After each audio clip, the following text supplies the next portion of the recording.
Assalamualaikum warahmatullahi wabarakatuh.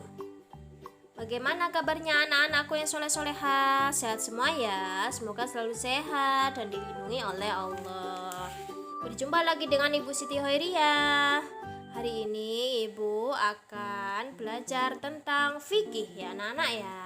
Perhatikan ya, yaitu tentang kurban. Kurban. A. Sejarah ibadah kurban. Sebagian pendapat para ulama, perintah kurban dimulai pada Nabi Adam alaihissalam. Pada dasarnya ibadah kurban telah dilakukan ketika manusia pertama. Siapa ya manusia pertama? Yaitu siapa Nana? Nabi Adam alaihissalam. Nabi Adam alaihissalam hadir di dunia ini. Pada waktu itu Allah subhanahu wa ta'ala memerintahkan kepada kedua anak Nabi Adam alaihissalam untuk melakukan kurban, untuk memperoleh iklima dan labuda.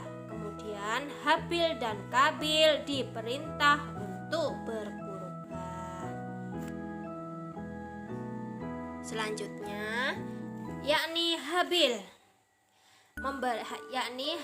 memberikan persembahan binatang ternak yang terbaik untuk dikurbankan, dan Qabil mendatangkan hasil dari pertaniannya yang sudah rusak dan busuk yang menunjukkan ketidakikhlasannya dalam berkurban. Kurban Habil diterima karena keikhlasannya sedang kurban, sedangkan kurban Qabil tidak diterima karena apa? Karena ketidakikhlasannya. Namun pelaksanaan kurban yang dilakukan oleh kedua anak Nabi Adam alaihissalam tersebut bukan merupakan landasan perintah penyembelihan hewan kurban dalam Islam. Itu ya anak-anak ya, asal mulanya. Terus dengarkan lagi. Kurban dalam sejarah Islam dimulai pada masa Nabiullah Ibrahim alaihissalam. Mulanya Nabi Ibrahim bermimpi diperintahkan untuk menyembelih putranya bernama siapa Nana? Bernama Ismail alaihissalam. Pada mimpi pertama Nabi Ibrahim alaihissalam tidak percaya itu adalah bisikan setan, kata Nabi Ibrahim ya. Kemudian bukan perintah Allah SWT katanya. Namun Nabi Ibrahim yakin kalau mimpinya merupakan wahyu Allah. Kalau mimpinya merupakan wahyu Allah adalah mimpi yang ketiga. Setelah mimpi yang ketiga, Nabi Ibrahim pun yakin kalau itu adalah wahyu Allah. Akhirnya mimpi Nabi Ibrahim alaihissalam dilaksanakan ketika Ismail alaihissalam berusia 7 tahun. Ya anak-anak ya, 7 tahun. Ada pula yang berpendapat 13 tahun.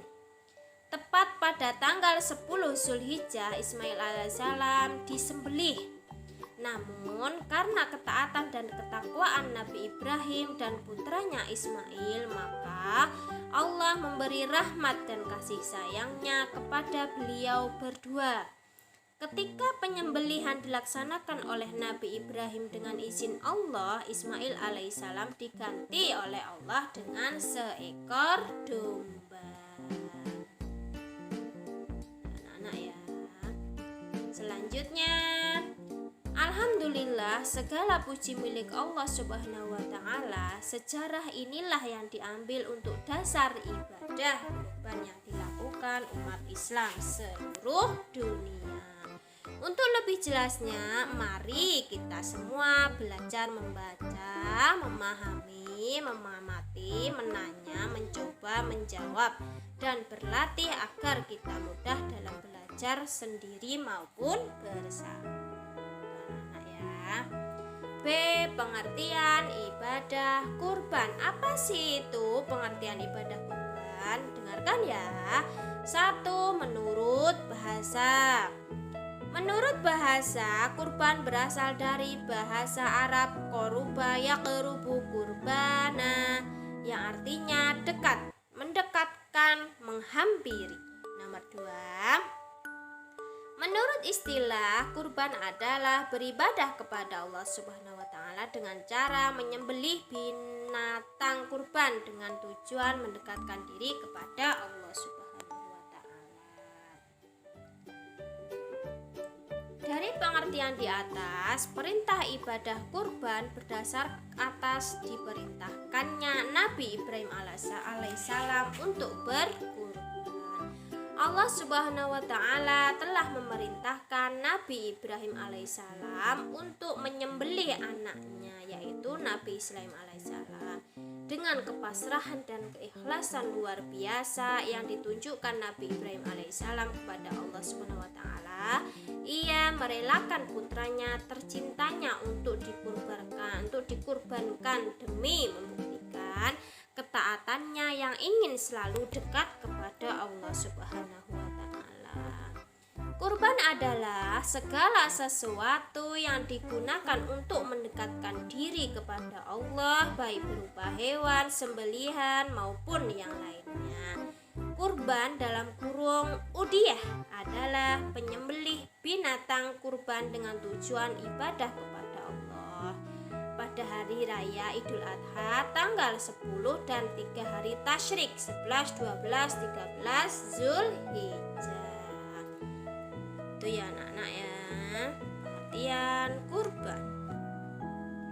C. Dasar atau dalil ibadah kurban. Apa sih itu dalil dan dasar ibadah kurbannya? Dengarkan ya. Dasar hukum kurban tentu kalian sudah paham, karena setiap tanggal 10 Zulhijjah atau dikenal dengan hari raya Idul Adha, umat Islam di seluruh dunia melaksanakan penyembelihan hewan kurban baik di rumah, musola maupun masjid dan tempat lainnya. Apa dasar hukumnya berkurban? Dasar hukum kurban adalah perintah Allah Subhanahu wa taala yang didasarkan pada ayat Al-Qur'an dan hadis berikut ini. 1.